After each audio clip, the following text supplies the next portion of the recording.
আমার স্নেহের রাজু, তোমার এই বিপদের সময়ে আমাদের প্রার্থনা তোমার কাছে পৌঁছায়।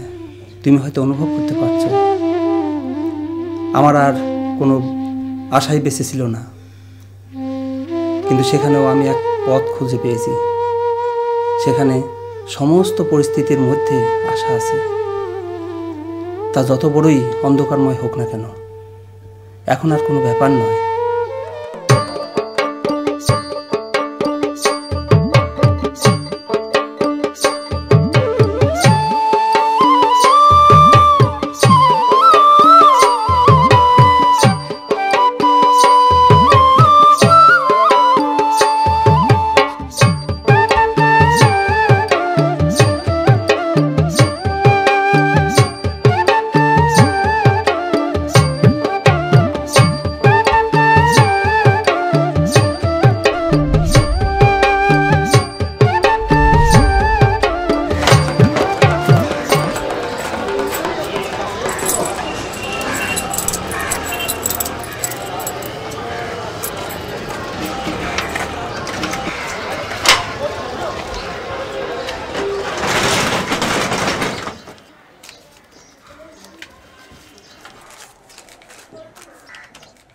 তোমার দেরি হওয়ার জন্য আমি কোনো অজুহাত শুনতে চাই না। না, ক্ষমা করবেন, আমি বলতে চাইছিলাম কি, বিশ্বজিৎ এসছে বাকির জন্য, ওর বউ যদি সুস্থ হয়ে যায় তাহলে পরে টাকাটা মিটিয়ে দেবে। তোমার খাতাগুলো দেখা উচিত ছিল। আমাদের দেশে কত সমস্যা যাচ্ছে, তাকে বলে দাও। ঠিক আছে, বাকিটা কি হবে না?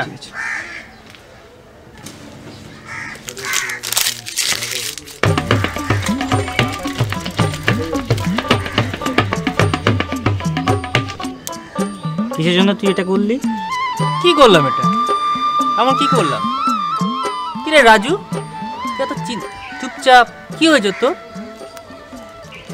আমার আর ভালো লাগে না এই কাজের জন্য, এত খাটনি, টাকা কম, আমার আর মন লাগে না এই কাজ করার জন্য।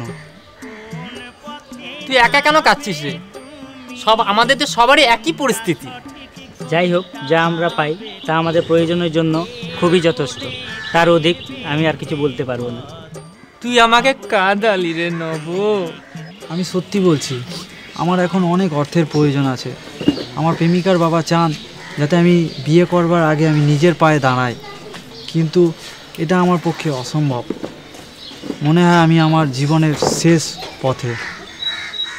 ঠিক আছে, আমার কাছে একটা উপায় আছে, সেটা রাতারাতি বড়লোক হতে পারবে, কিন্তু কাজটা একটু বেআইনি রে।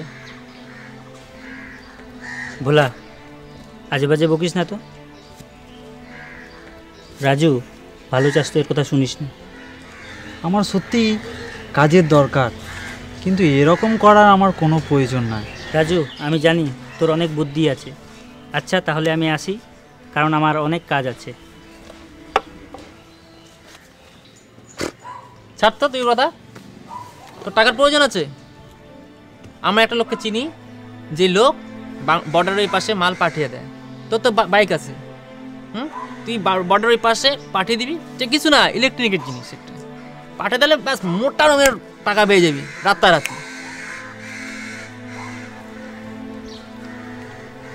আমার মনে হয় না যে এই কাজ আমি করতে পারবো, কিন্তু আশা করি যে অন্য কোনো উপায় আমি খুঁজে পাবো।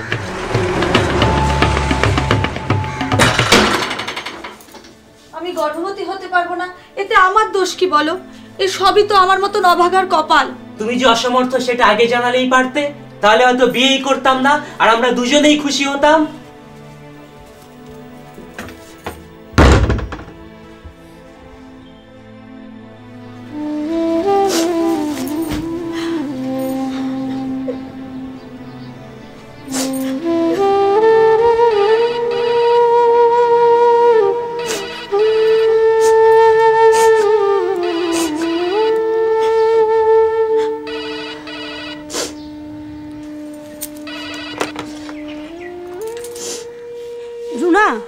সবকিছু ঠিক আছে?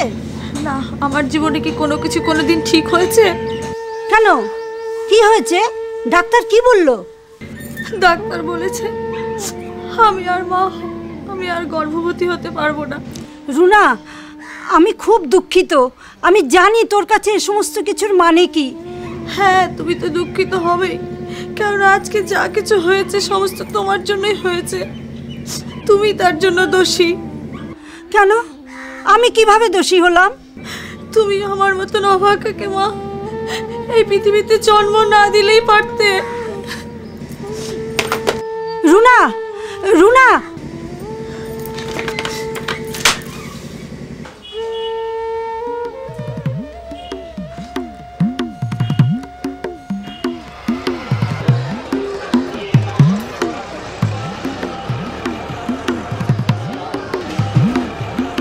क्या দিব দাদা?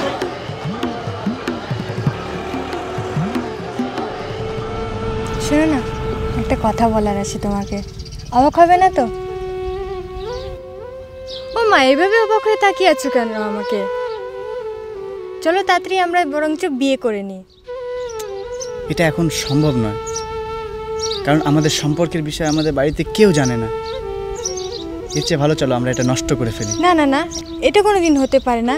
এটা আমাদের প্রেমের প্রথম চিহ্ন, আমি সেটা কোনোদিন করতে পারবো না। ও কণিকা, তুমি এত ভেঙে পড়ছো কেন? আমরা তো বলছি বিয়ে করব, কিন্তু এই মুহূর্তে সম্ভব নয়, তাই আমি তোমাকে ওটা করতে বলছি।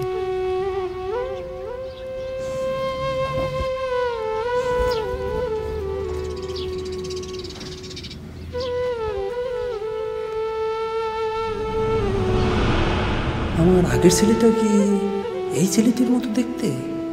না না, এ হতেই পারে না। তুমি এখানে কেন দাঁড়িয়েছ? রাজুই আমার একমাত্র ছেলে। রূপা, আমি আমার মেয়ে রুনার জন্য খুব চিন্তিত। ডাক্তার ওকে বলেছে ও নাকি মা হতে পারবে না। আচ্ছা রূপা, তোরও তো এই পরিস্থিতি ছিল, বল না তুই কি করে সেই পরিস্থিতি থেকে বেরিয়ে এলি? হ্যাঁ সঙ্গীতা দি, তোমার অবস্থাটা আমি বুঝছি। আমারও সেই অবস্থা একসময় হয়েছিল, আর সেটা আবার কর্মফলে সেই অবস্থা থেকে আমি বেঁচে আসতে পারিনি।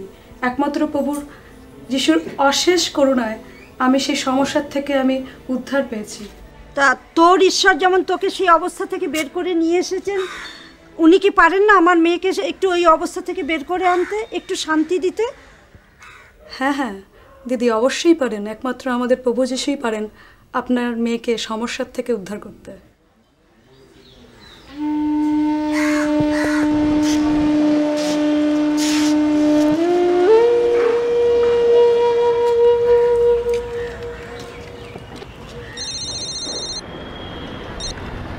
হ্যালো মৌসুমি, কি হয়েছে? শোনো না, আমার বাবা আমাকে বলেছে আমার জন্য একটা ভালো পাত্র পেয়ে গেছে তিনি আমার বিয়ে খুব শীঘ্রই দিতে চান। শোনো না, তোমার বাবাকে বলো না আমাকে একবার সুযোগ দেওয়ার জন্য, আমি কিছু একটা করে দেখাবো। বাবা বলেছেন তোমার যা সুযোগ ছিল সেটা তুমি হারিয়ে ফেলেছো। দেখো, আমাকে বিশ্বাস করো, আমার কাছে এক বিরাট পরিকল্পনা আছে। রাজু, তুমি সমস্ত কিছু ভুলে যাও, যা হওয়ার তা হয়ে গেছে। আমাকে আরেকটি বারের জন্য সুযোগ দাও, আমি তোমার এবং তোমার বাবার কাছে প্রমাণ করে দেবো যে আমি কতটা যোগ্য। আমি দুদিনের মধ্যে আবার তোমাকে আমি ফোন করব, তুমি শুধু আমার জন্য অপেক্ষা করে থাকো। আচ্ছা ঠিক আছে। মৌসুমি, আমি তোমাকে অনেক ভালোবাসি।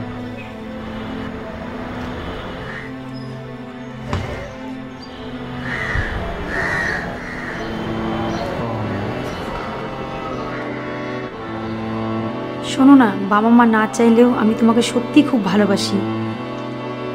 এই ব্রেসলেটগুলোই আমাদের ভালোবাসার চিহ্ন হয়ে থাক।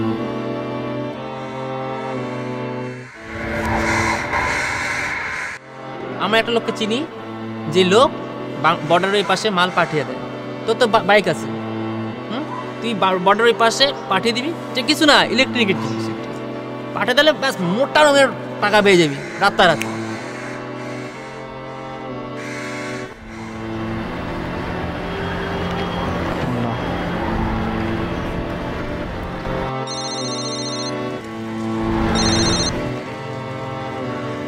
হ্যাঁ বল রাজু, কি খবর?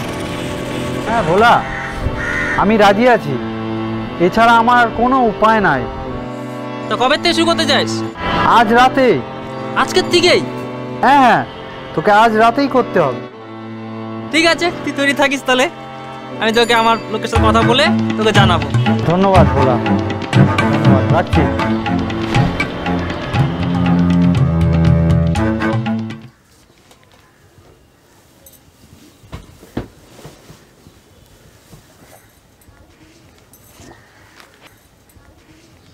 কি গো, আজকে তোমার কি হয়েছে? না, আমি শুধু রুনার কথাই ভাবছি। রুনার আবার কি হলো? ডাক্তার ওকে বলেছে ও নাকি কোনোদিন মা হতে পারবে না। আমার সেই জন্য ভীষণ চিন্তা হচ্ছে। আর ও আমাদেরকে না ওর জন্মের জন্য দোষ দিচ্ছে। এটা তো খুবই দুঃসংবাদ, কিন্তু সে এরকম কেন বললো? আমরা তো তাকে ছোটবেলা থেকে আমাদের ভালোবাসা দিয়ে তাদেরকে বড় করে তুলেছি। না না, শুধুমাত্র রুনা নয়, রাজুও দেখছি আজকাল আস্তে আস্তে অনেক দূরে সরে যাচ্ছে। আমি রোজ রাতে ওকে ডাকি জানো, কিন্তু কোনো সাড়া পাই না। আমার মনে হয় মৌসুমীর সাথে ওর কোনো সমস্যা হচ্ছে। জানো, আমার এই 2 সন্তানকে নিয়ে আমার খুব ভয় হয়। মনে হয় ওরা যদি কিছু ভুল করে বসে। আমার সন্তানেরা যদি ভুল পথে চলে যায়, সে আমি কি করতে পারি? আমি তো তাদের গড়ে তোলার জন্য কোনো ত্রুটি রাখিনি, আমি কোনো ভুল করিনি।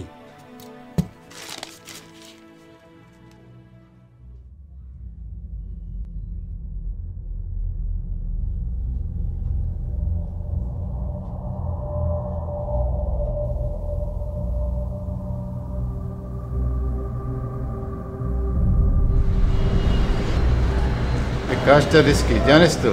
হ্যাঁ আমি জানি। ধরা বললে কিন্তু ভাই কারোর নাম বলতে পারবি না, আর না হলে জেলে গিয়ে কিন্তু হিসাব হয়ে যাবে। এটা কি? আমাকে তো এরকম বলা হয়নি। আমাকে বলা হয়েছিল সহজ কাজের জন্য।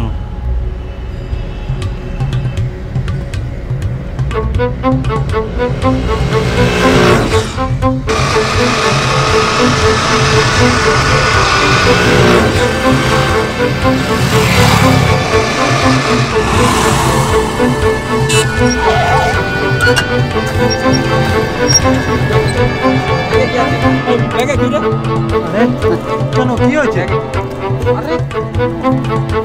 কি করলাম আমি? ব্যাগে কি? ব্যাগে তো কিছুই না।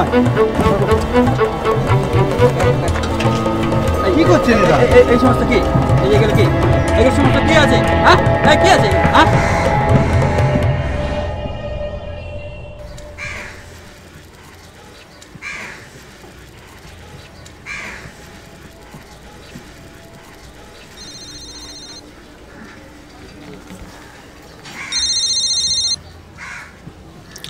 হ্যাঁ, আমি রতন বলছি। বলুন, আপনি কি বলছেন? আপনাকে এক্ষুনি পুলিশ স্টেশনে আসতে হবে, কারণ আজকে সকালে আপনার ছেলে রাজু কিছু মাল স্মাগলিং করতে গিয়ে হাতে নাতে ধরা পড়েছে। হ্যাঁ রতন? হ্যাঁ, আমি এক্ষুনি আসছি।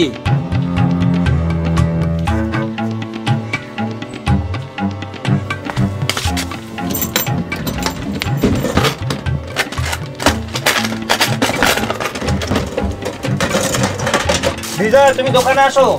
আমি দোকান থেকে বেরিয়ে যাচ্ছি, তুমি দোকান দেখো। হ্যাঁ আসছি।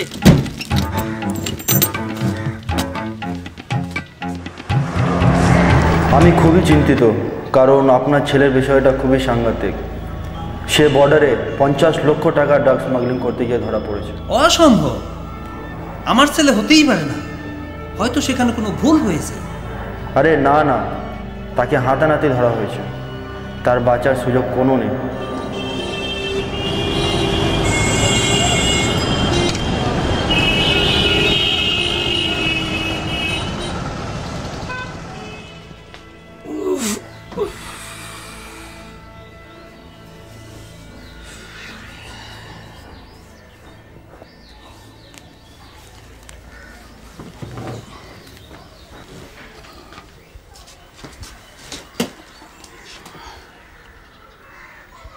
হ্যাঁ, সন্দীপ। সন্দীপ,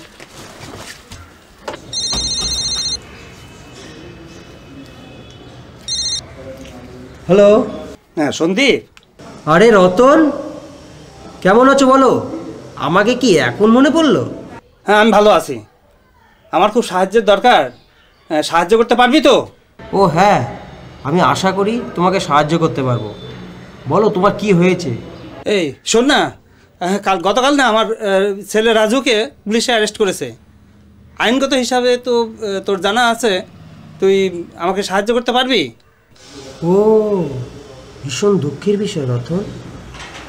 তুমি যদি আমার বাড়িতে আসতে চাও তবে আসতে পারো, আমরা দুজন এই বিষয়ে আলোচনা করব। হ্যাঁ সন্দীপ, তোকে অনেক ধন্যবাদ। হ্যাঁ আমি এক্ষুনি আসছি। ওগো কি হলো, কোথায় যাচ্ছো? ওগো আমার এখন সময় নেই, আমি এসে বলবো।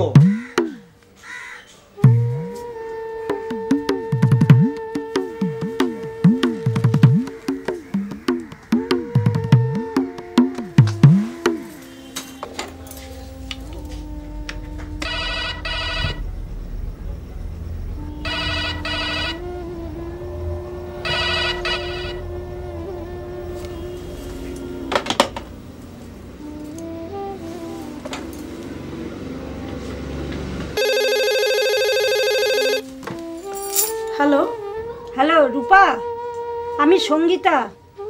শোন, আমার না ভীষণ চিন্তা হচ্ছে রে। রুনার নিশ্চয়ই কিছু একটা হয়েছে, ফোন তুলছে না। কি করি এখন বল? আর সঙ্গীতা দি, একটু সামলাও নিজেকে। হ্যাঁ, একটু শান্ত হও তুমি। চলো আমরা এখন প্রভু যিশুর কাছে প্রার্থনা করি আমাদের জ্ঞান এবং বুদ্ধির জন্য। ও আচ্ছা আচ্ছা আচ্ছা আচ্ছা, ঠিক আছে।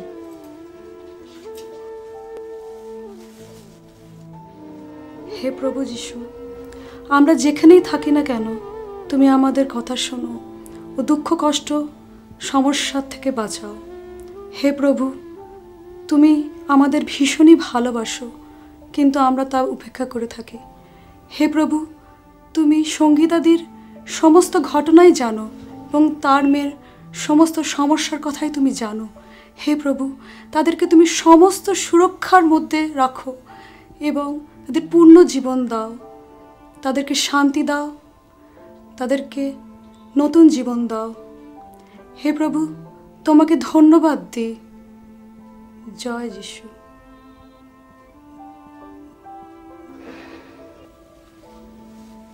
সঙ্গীতা দিদি, আমি অনুভব করলাম যে আমাদের এক্ষুনি রুনার বাড়িতে যাওয়ার প্রয়োজন।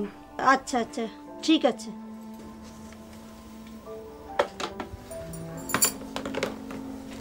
সন্দীপ, এ বিষয়ে কি করা উচিত, তুমি কি বলো? এ তো ভীষণ মারাত্মক কেস, দেখি আমি তোমাকে কতটা সাহায্য করতে পারি। ও হ্যাঁ, এক রাজনৈতিক নেতা আছে, তাকে আমি ফোন করে দেখছি সে তোমাকে কতটা সাহায্য করতে পারে।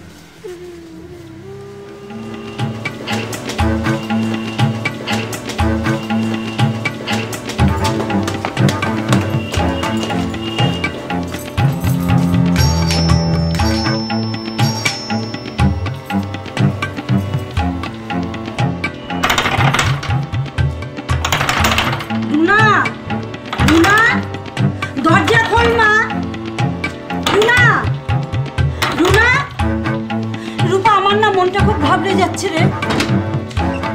কি হলো, দরজা খুলতে এত দেরি করলে কেন? কি হয়েছে রুনা? দেখুন না, রুনা নিজেকে ভেতর থেকে বন্ধ করে রেখেছে, কোনো আওয়াজ দিচ্ছে না। আপনারা ভেতরে আসুন তো একটু। সবই তো আপনি শুনলেন, আমাদের সাহায্য করতে পারবেন তো? আমি তো এই ব্যাপারে কিছু করতে পারবো না রে। 50 লাখ টাকার নেশার জিনিসপত্র নিয়ে সে আবার বর্ডারে ধরা পড়েছে। আচ্ছা শোন, আমি দেখছি, আমি থানায় ফোন করছি, দেখি বড়বাবুকে বলে কিছু করা যায় নাকি। ঠিক আছে। হ্যাঁ, ওকে বলিস যে ওর চালচলনটা যেন একটু ঠিকঠাক রাখে থানায়। ঠিক আছে। আর সবসময় কি হচ্ছে না হচ্ছে আমাকে কিন্তু খবরাখবর দিতে থাকিস।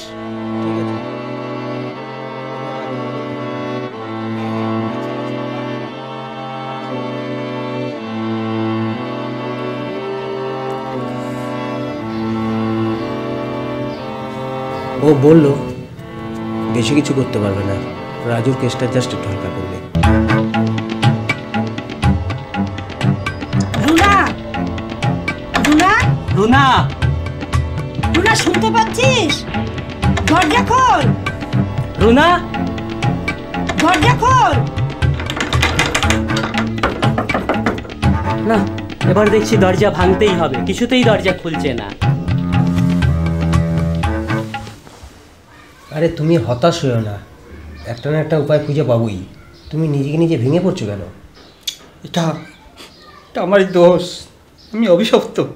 তুমি এগুলো কি বলছো? আমি অনেক ভুল করেছি, আমি ভেবেছিলাম আমার ভালো কাজের দ্বারা আমি মুক্তি পাব, কিন্তু আজও সেই অভিশাপ আমাকে ছাড়ছে না। তাতে কি হয়েছে?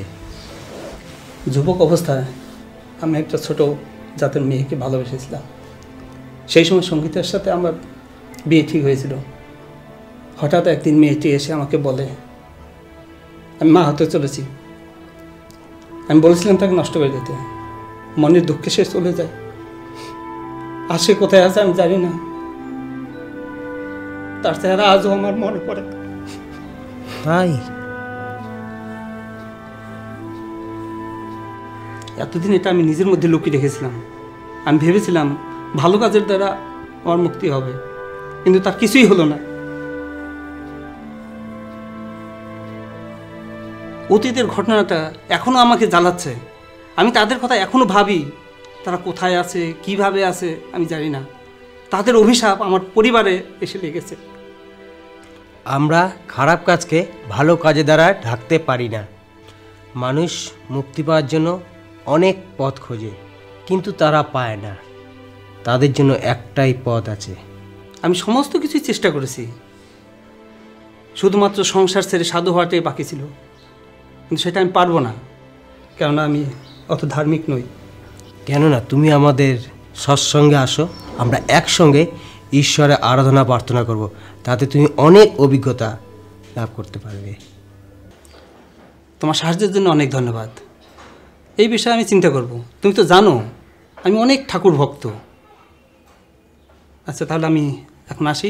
হ্যাঁ, বুঝতে পারছি। তোমার সঙ্গে দেখা হয়ে আমার খুব ভালো লাগছে। তুমি মাঝে সাঝে আমার সঙ্গে যোগাযোগ রেখো।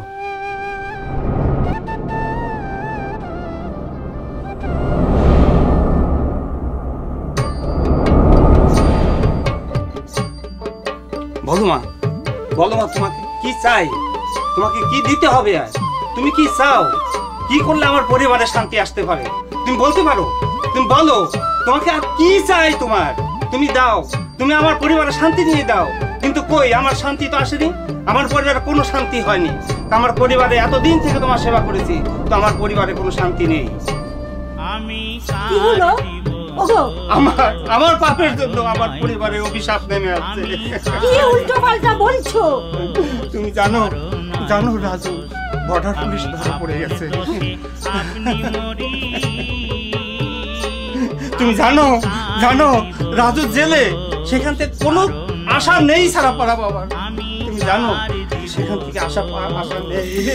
তুমি বসে আছো কেন? কিছু একটা করো। তুমি জানো না আমি সব কিছু করেছি, আর কোনো আশা নেই, কোনো আশা নেই। না না না, তুমি এভাবে ভেঙে পড়তে পারো না। কোনো পুরুষ মানুষ এভাবে ভেঙে পড়ে না। তুমি কিছু একটা করো, তুমি যাও। তুমি অনুপস্থিত, আমি কিছু করিনি। আমি সব কিছু করেছি, আর আশা নেই।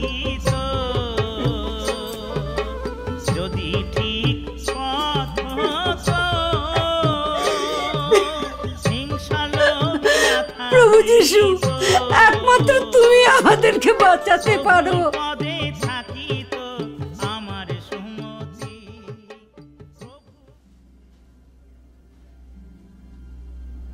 রুনা, রুনা, রুনা, রুনা, শুনতে পাচ্ছিস?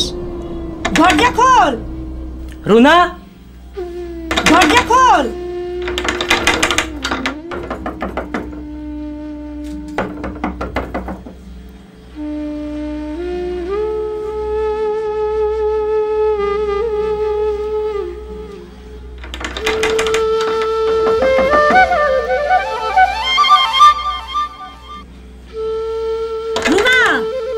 না, এবার দেখছি দরজা ভাঙতেই হবে, কিছুতেই দরজা খুলছে না। রুনা, মাথায় ভালো আছিস তো? তোর কিছু হয়নি তো? আমি তো ঘাবড়ে গিয়েছিলাম, আর কখনো তুমি এরকম করবে না। হ্যাঁ, আয় মা, আয় আমার এখানে এসে বস। কিরে, এখন একটু ভালো লাগছে তো? হ্যাঁ, শোন রুনা, ওই যে আমার যে বন্ধু রূপা আছে না, যার কথা তোকে বলতাম, এই সেই রূপা। আমি জানি তোমার মনে কি হচ্ছে। আমাকে যেদিন সকলে অলক্ষ্যে বলেছিল, আমি নিজেকে অভিশপ্ত ভেবেছিলাম। আমিও তোমার মতন সন্তান ধারণে অক্ষম। এবং এটা শুনে আমি এত দুঃখ, এত কষ্ট পেয়েছি যে আমি আত্মহত্যা করতে চেয়েছিলাম।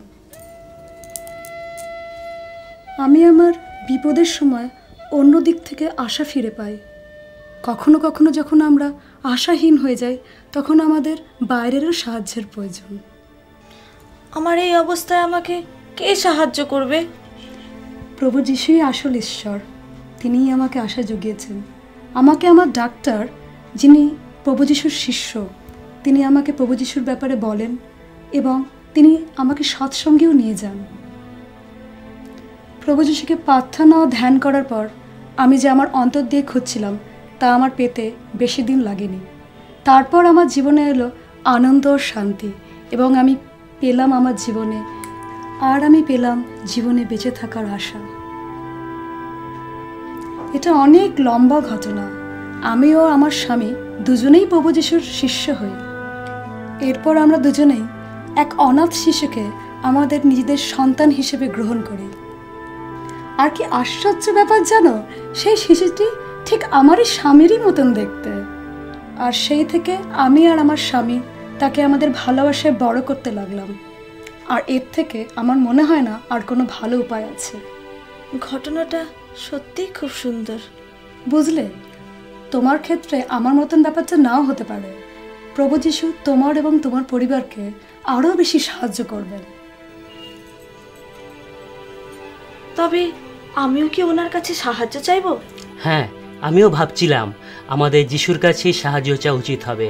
কিন্তু আমরা কি করব? আমরা কোথায় যাব? আমাদের কি করা উচিত হবে? তাহলে আমাদের এখন কি করা দরকার? আসুন আপনাদেরকে আমি করে দেখাই।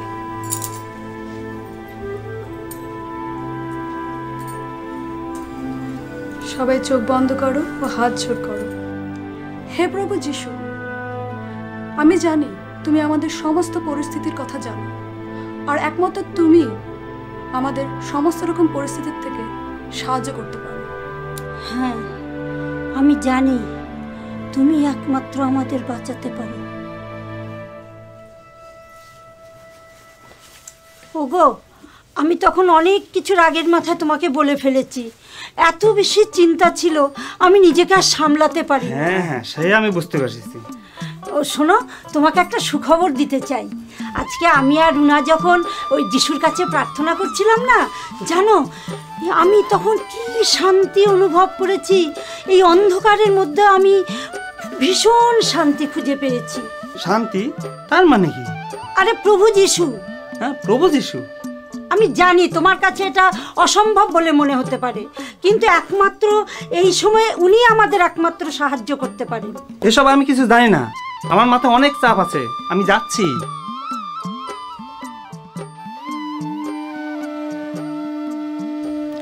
ভগবান যিশু, আমরা শুনেছি তুমি সব কিছুই করতে পারো। তুমি তো জানো আমাদের কোনো সন্তান নেই, এই জন্য আমাদের জীবনে কত দুঃখ, কত কষ্ট। তাই তোমার কাছে বিনতি করছি বাবা, তুমি আমাদের একটা সন্তান দাও। আমাদের এই দুঃখ তুমি ঘুচিয়ে দাও। তুমি আমাদের এই নিবেদন পরিপূর্ণতা দাও। ভগবান যিশু, আমাদের বিশ্বাস আছে তুমি এটা করবে।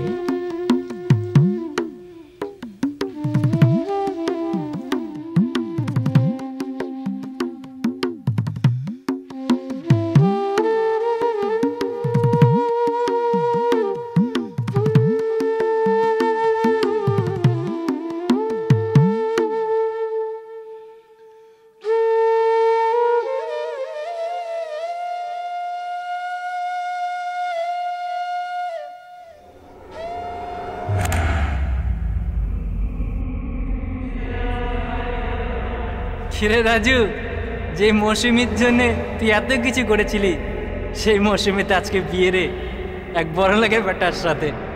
একবার তো দেখতে আসলো না রে।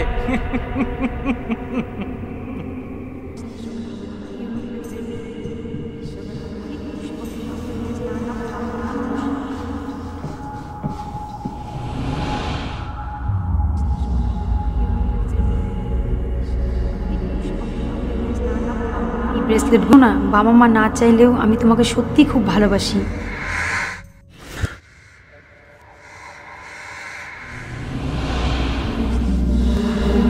ব্রেসলেটগুলোই আমাদের ভালোবাসার চিহ্ন হয়ে থাক।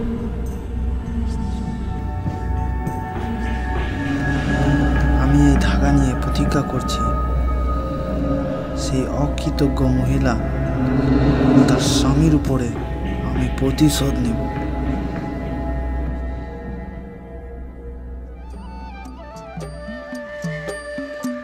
কাল রাতে হাঁটতে হাঁটতে এই বিষয়গুলো আমি বোঝার চেষ্টা করছিলাম, কিন্তু কিছুই বুঝতে পারলাম না। হঠাৎ না আমি একটা চৌরাস্তায় এসে পৌঁছাই। সেই সময় তোমার একটা কথা আমার মনে পড়ে যায়। তুমি বলেছিলে না, মানুষেরা মুক্তির জন্য বিভিন্ন পথ খুঁজছে, কিন্তু পথ তো ওই একটাই। আমার তখন রৌরাতে সেই কথাটা মনে পড়ে যায়। তিনি বলেছিলেন, তথ্য অনেক কিন্তু সত্য একটাই। সত্যি কথা বলতে কি, অনেক সময় আমাদের অপবিত্রতাকে মেনে নিতে খুবই কষ্ট হয়। পাপের মধ্যে ছোট বড় কিছুই নেই, কিন্তু ঈশ্বরের চোখে সবই সমান। যেমন চুরি করা, ঘৃণা করা, মিথ্যা কথা বলা ও ব্যভিচার করা। সেই সমস্ত কারণে ঈশ্বর দুঃখ পান। প্রভু যিশুর কথা এই ক্ষেত্রে খুবই পরিষ্কার। কেউ যদি কাউকে ঘৃণা করে সে নরহত্যার সমান। কেউ যদি কোনো মহিলাকে কুনজরে দেখে, সেই মহিলার উপর ব্যভিচার করে, এই ক্ষেত্রে ঈশ্বর উভয়কে সমান শাস্তি দিবে। তাই কোনো রীতিনীতি বা বলির দ্বারা পাপ থেকে মুক্তি পাওয়া যাবে না। আমার হৃদয়ে এটা যে সত্যি সেটা আমি বুঝতে পেরেছি, কিন্তু প্রশ্নটা হলো, কি করে আমি মুক্তি পাবো? কোন পথে বা যাব? পবিত্র শাস্ত্রে লেখা আছে, ঈশ্বর জগৎকে এমন প্রেম করলেন, তার একমাত্র পুত্র যিশুকে দান করলেন। যে কেউ তাহাতে বিশ্বাস করে সে বিনষ্ট নয়, কিন্তু অনন্ত জীবন পায়। আমাদের পাপের শাস্তি থেকে বাঁচাবার জন্য প্রভু যিশুকে এই পৃথিবীতে পাঠানো হয়েছিল। তিনি পবিত্র রূপে জীবনযাপন করেন, আর আমাদের পাপের জন্য তাকে শুদ্ধ বলিরূপে ব্যবহার করা হয়। তিনি আমাদের সকলের জন্য একবার বলি হয়, আর আমরা যদি যিশুকে গ্রহণ করি তাহলে আমরা পাপ থেকে মুক্তি পাব। আমি বুঝতে পেরেছি যে সদ্গুরু যিশু আমার হৃদয়ে কিছু কথা বলেছে। সেরকমভাবে কোনো দেবদেবী আমার হৃদয়ে কথা বলেনি।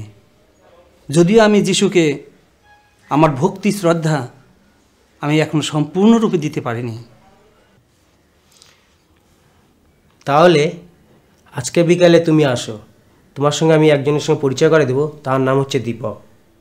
তিনি আমাকে যিশুর কথা বলেছিলেন, আর যিশুর পথে কী করে চলতে হবে তাও শিখিয়েছিলেন। যদি আপনি আমার বিশ্বাস সম্বন্ধে কিছু জানতে চান, তবে আমার জীবনী দিয়ে আমাকে শুরু করতে হবে। আমি আমার যুবক বয়সে খুব ঠাকুর ভক্ত ছিলাম। আমি ঈশ্বর ও মুক্তিকে আমার জীবন দিয়ে খুঁজে বেড়াচ্ছিলাম। আমি আমার প্রাণপণ দিয়ে ভালো কাজ দ্বারা ঈশ্বর ও মুক্তিকে পাওয়ার চেষ্টা করছিলাম।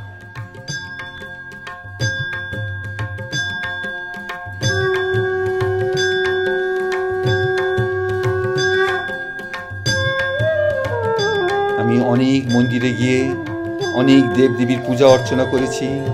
আমি অনেক দুঃখী দরিদ্রদের সাহায্য করেছি ও পশু পাখিদেরও যত্ন নিয়েছিলাম। এবং আমি অনেক দিন ধ্যানেও বসেছিলাম। আমি তীর্থযাত্রা করেও আমার মনের মধ্যে সন্তোষ লাভ করতে পারলাম না। ঈশ্বর ও মুক্তিকে পাবো কিনা তা আমি জানতে পারলাম না।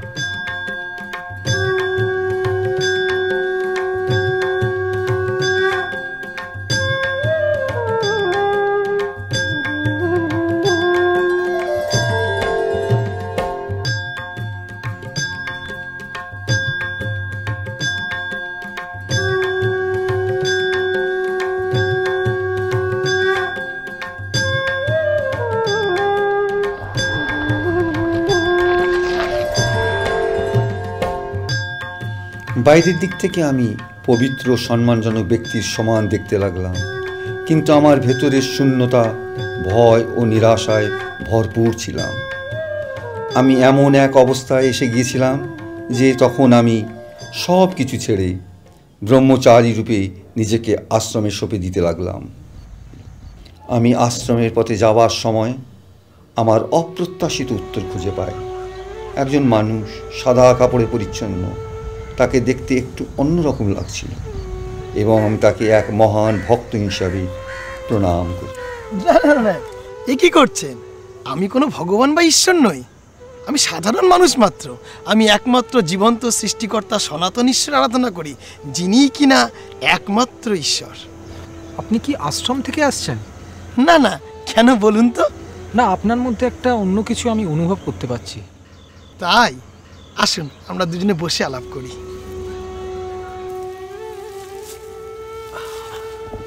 বসুন।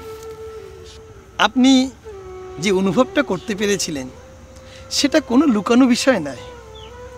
সেটা হলো ইতিহাসে এক সময় ঈশ্বর মানুষ রূপে এই পৃথিবীতে বাস করেন, আর তিনিই হলেন প্রভু যীশু খ্রিস্ট, যিনি কিনা তার জীবন, তার চরিত্র, তার মৃত্যু এবং তার পুনরুত্থানের মধ্যে দিয়ে প্রমাণ করে দিয়েছেন সত্য ঈশ্বর কে।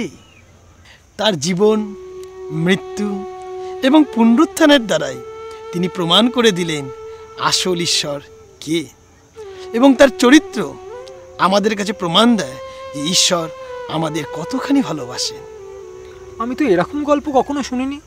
এটা সনাতন প্রভু যিশুর গল্প, যা শাস্ত্রে লেখা আছে। প্রভু যিশু?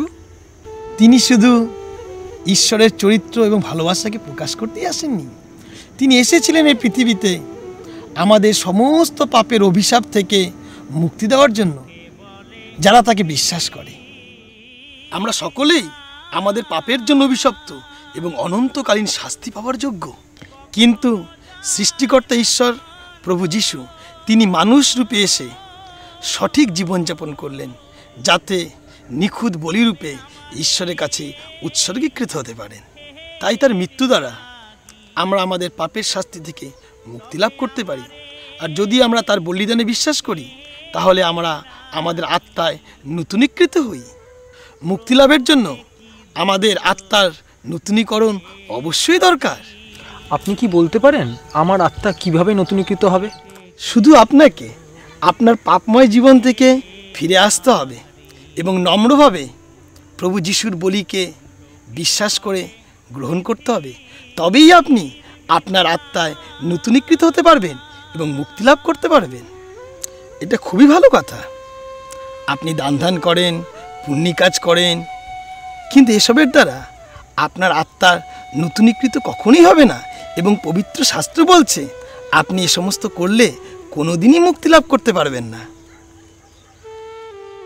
যখন যোগেন আমায় যিশুর প্রেমের কথা বলছিল, তখন আমি প্রায় 1 ঘন্টা তার কথা মনোযোগ দিয়ে শুনছিলাম।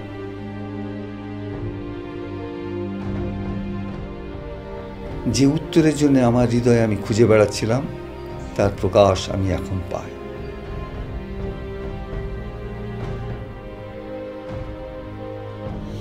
আমি সেই আশ্রমের রাস্তায় 3 দিন ধরে বসে এই শাস্ত্র গ্রন্থ থেকে ধ্যান করতে লাগলাম। যিশুর কথা পড়ে বা শুনে একটু আমার বুঝতে সময় লেগেছিল। এখনও যে আমি সব কিছু জানি তাও আমি বলতে পারবো না, কিন্তু প্রভু যিশুর প্রত্যেক উপদেশ খুব সহজ ও সরল, প্রত্যেক মানুষের বোঝার জন্য। তিনি শুধু আমাকে ক্ষমাই দান করেননি, আমার আত্মারও পরিবর্তন করেছেন। তিনিই একমাত্র আমাকে সৃষ্টিকর্তা ঈশ্বর সম্বন্ধে জ্ঞান দিতে পারেন এবং মুক্তি দিতে পারেন। আমি আমার জীবন যিশুকে অনুসরণ করার জন্য সঁপে দিই, আর তাকেই আমার সত্য ঈশ্বর বলে আরাধনা করি। আমি যেমন দিনের পর দিন তাকে অনুসরণ করছি, তেমনি তার উপস্থিতি আমার আত্মায় অনুভব করছি। প্রভু যিশু আমাকে প্রেরণা দেন একটি সৎসঙ্গ করার জন্য, যার দ্বারা অন্য লোকও যেন প্রভু যিশু সম্বন্ধে আরও কিছু জানতে পারে। আপনাদের সৎসঙ্গে না আমার যাওয়ার খুব ইচ্ছা আছে। হ্যাঁ, আসুন না আমাদের সৎসঙ্গে, আমাদেরও ভালোই লাগবে। আমি ভাবছি আমি ও আমার স্ত্রী দুইজনেই আপনাদের সৎসঙ্গে আসবো।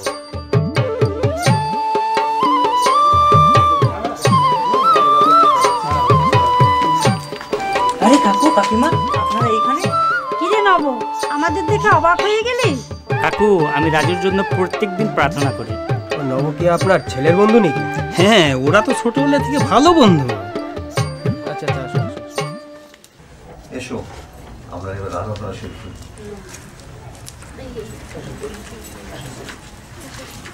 সন্দীপ, তোর বন্ধুদের সঙ্গে আমায় পরিচয় করিয়ে দিলেন?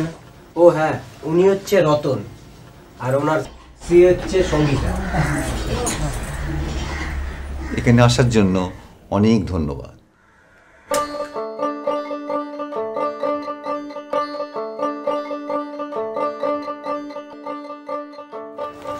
আমাদের সামনে প্রদীপ রয়েছে। যিশু বলছেন, আমি জগতের জ্যোতি, তাই এখানে আমরা জ্যোতি ব্যবহার করছি।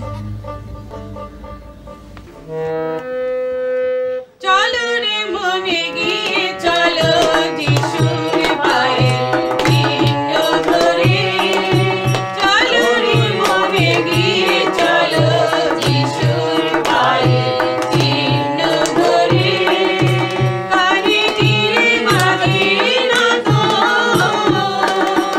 কানে ধীরে বাজে না তো, যিশু আজও ডাকছে তোরে, চলো রে মনে গিয়ে চলো যিশুর পায়ে চিহ্ন ধরে। আমরা আজকে যে পদটা পড়লাম তার থেকে আমরা কি শিক্ষা পাই? যিশু যখন তার শিষ্যদের পা ধুয়ে দিচ্ছিল, এই ঘটনাটাই আমাকে মনে করায় যে যিশু কত মহান, কত নম্র ছিল। আমি এরকম কোনো গুরুকে দেখিও নি, শুনিও নি যে সদ্গুরু যিশু যা করেছে তাকে দেখে আমার মন পরিবর্তন করেছি। আমি তার মতন কাজ করার, সেবা করার চেষ্টা করছি। এই শেষের পদটি সত্যি আমাকে খুবই স্পর্শ করছে। যা পবিত্র শাস্ত্রে একটা পদে লেখা আছে, যিশু তার বন্ধুদের জন্য নিজের প্রাণকে বিসর্জন দিলেন, যা কোনো মানুষ করতে পারবে না। সে রাত্রে যিশু তার শিষ্যদের পা ধুয়ে দিলেন, আর তিনি আমাদের পাপ থেকে উদ্ধার করার জন্য নিজের জীবনকে ক্রুশে সমর্পণ করলেন। এই অধ্যায় থেকে আমরা যা কিছু শিখলাম তা আমরা আমাদের জীবনে কিভাবে ব্যবহার করতে পারি? প্রভু, তুমি আমাদের শক্তি দাও, আমরা যেন তোমার বাধ্য হয়ে চলতে পারি। জয় যিশু। জয় যিশু। তা আসুন, প্রভু যিশু যেমন করেছেন আমরাও আমাদের প্রতিবেশীর প্রতি তেমনই করি। তাহলে আগামী সপ্তাহে আমরা আবার সকলে একত্রিত মিলিত হচ্ছি। আপনারা কেউ যাবেন না, চা বিস্কুট খেয়ে যাবেন।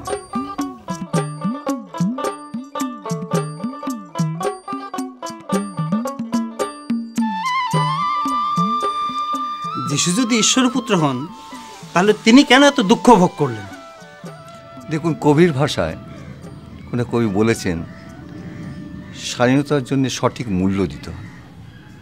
আমাদের প্রভু যীশু খ্রিস্ট আমাদের পাপের সঠিক মূল্য দিতে কত কষ্ট ভোগ করলেন, লাঞ্ছিত হলেন এবং নিজের জীবন দিলেন আমাদের কেবল পাপ থেকে মুক্তি দিতে।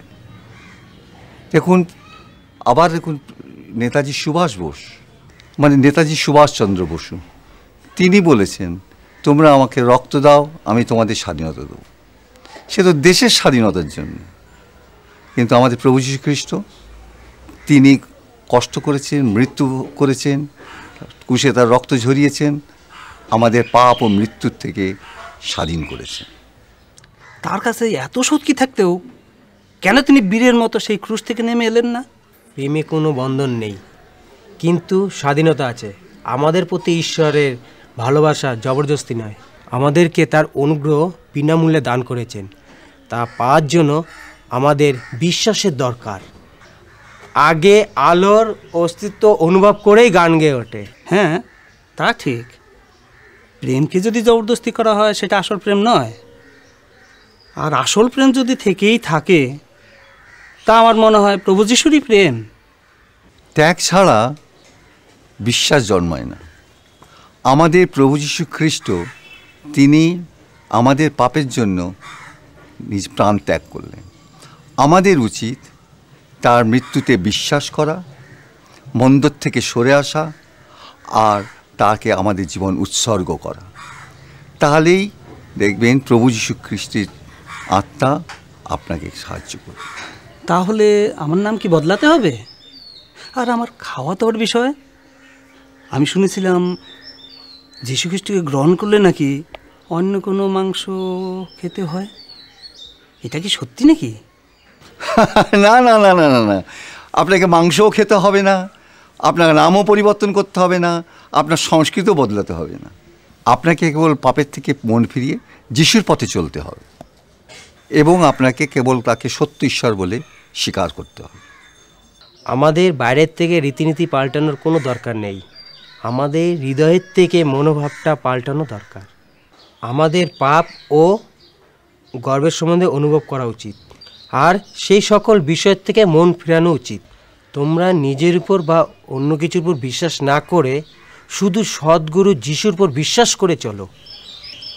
আমি জানি আমি পাপী, আমার একজন মুক্তিদাতার প্রয়োজন আছে। আমি যিশুকে অনুসরণ করতে চাই, কিন্তু এ বিষয়ে আমার পরিবারের সঙ্গে একটু আলোচনা করা দরকার। জানো, আমিও তোমাদের মা যখন জানতে পারলাম প্রকৃতপক্ষে যিশু কে, তখন আমরা আমাদের হৃদয় থেকে ভক্তি শ্রদ্ধা তাকে না দিয়ে থাকতে পারলাম না। আমরা তার আনন্দ ও শান্তি অনুভব করি, যা আমরা সারা জীবন ধরে খুঁজছিলাম। বাবা, আমিও খুব খুশি। আমরাও একসাথে প্রভু যিশুর ধ্যান ও প্রার্থনা করে থাকি। তিনি শুধু আমাকে আনন্দ ও শান্তি দেননি, কিন্তু আমার শরীরকেও সুস্থতা দান করেছেন। কিরে রুনা, আমি কি তোর বাবাকে বলবো তুই আমাকে যা সকালে বললি? কি ব্যাপার? হ্যাঁ বলো। জানো, আজ সকালে ওরা ডাক্তারের কাছে গিয়েছিল। ডাক্তার বলেছে রুনা মা হতে পারবে। তাই? বাহ, এটা তো খুব আনন্দের সংবাদ। আমাদের জীবনে এই অলৌকিক ঘটনা ঘটার আগেই উনি আমাদের এত আনন্দে পরিপূর্ণ করেছেন যে আমরা অনুভব করি উনি একমাত্র আরাধনার যোগ্য। এটা সত্যিই খুব ভালো কথা। আমি ভাবছিলাম যে তোমরা যদি সত্যিই যিশুকে অনুসরণ করতে চাও, তাহলে আমরা সকলে মিলেই তার অনুসরণ করব। শুধু জলের দিকে তাকিয়ে সাগরের ওপারে পৌঁছানো যায় না। চলো আমরা সবাই একসাথে যাই। তাহলে ঠিকই আছে, তাহলে আমরা একসঙ্গে যিশুকে অনুসরণ করব। আমি একজনকে জানি যে নাকি আমাদেরকে এ বিষয়ে সাহায্য করতে পারে। আচ্ছা এসো, আমরা যাওয়ার আগে সবাই মিলে রাজুর জন্য প্রার্থনা করব, কারণ আমরা বিশ্বাস করি রাজুর জন্য এখনো আশা আছে। এসো আমরা সবাই মিলে রাজুর জন্য প্রার্থনা করি। হে প্রভু যিশু, ধন্যবাদ দিই তুমি আমাদেরকে অনেক সাহায্য করেছো। তদ্রূপ তুমি রাজুরকেও তুমি সাহায্য করো, যেন সে জ্ঞান বুদ্ধি পায় এবং সঠিক পথে চলতে পারে। হয়তো আমি তোমাকে বাঁচাতে পারবো না, কিন্তু কেবল যিশুই তোমাকে বাঁচাতে পারে, যদি তুমি নিজের হৃদয় দিয়ে তা বিশ্বাস করো।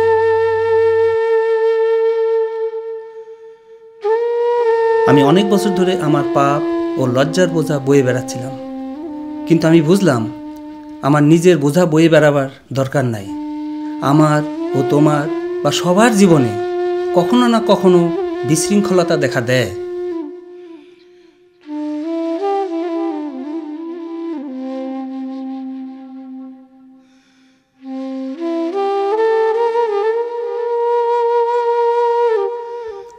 যাই করে থাকো কিনা, আমি তোমাকে ক্ষমা করি, যেমন যিশু আমাকে ক্ষমা করেছেন। আর এখনো আমি তোমাকে ভালোবাসি।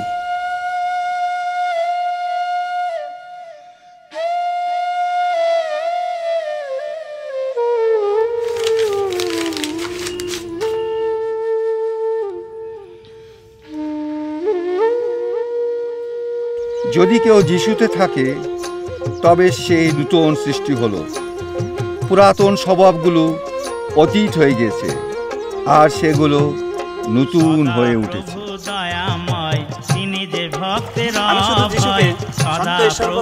অনুসরণ করার সিদ্ধান্ত নিলাম, আর কাউকে নয়। আমি তোমাকে সদা প্রভু দয়াময় ভক্তের ভয়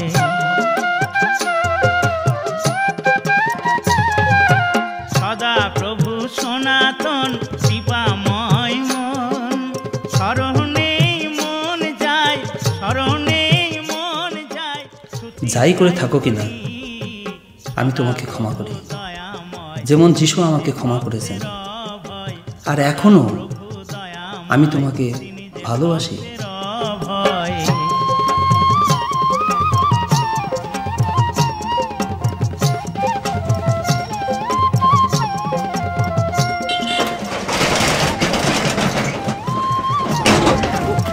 কাকু আমি খুব দুঃখিত কাকু, আমার আজকেও দেরি হয়ে গেল কাকু, আমাকে ক্ষমা করে দিন কাকু। ঠিক আছে ঠিক আছে, বিশ্বজিৎ যদি আসে না তাহলে বলবি তার যা জিনিসপত্র লাগে দিয়ে দিবি, কোনো অসুবিধে নেই।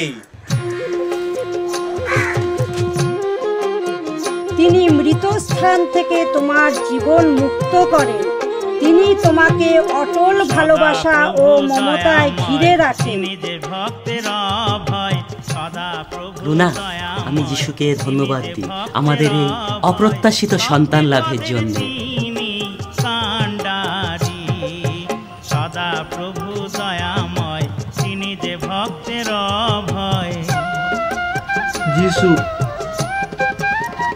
আমি তোমাকে বিশ্বাস করি যে তুমি আমার সকল পাপের ভারকে নিয়েছো প্রভু। তুমি আমার শাস্তিকে নিজের মতো করে নিয়েছো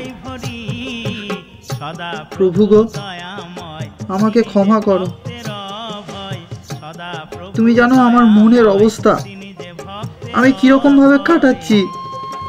আমার প্রতি দয়া করো প্রভু, আমার প্রতি দয়া করো। আমি তোমাকে অনুসরণ করতে চাই প্রভু, আমি তোমার আরাধনা, তোমার প্রশংসা করতে চাই প্রভু।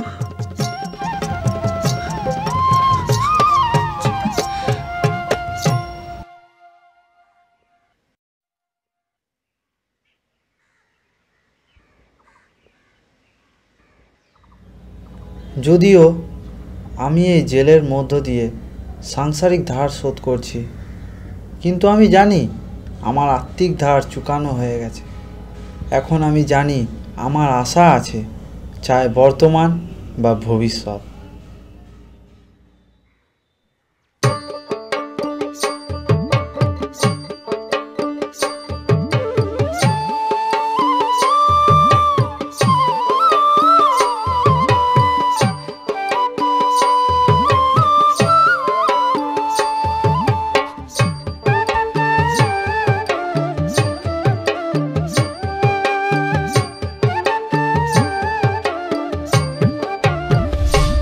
আমি কার দিব দোষ, কারো নয় কো দোষ। আমি কার দিব দোষ, কারো নয় কো দোষ। আমি আপন দোষে আপনি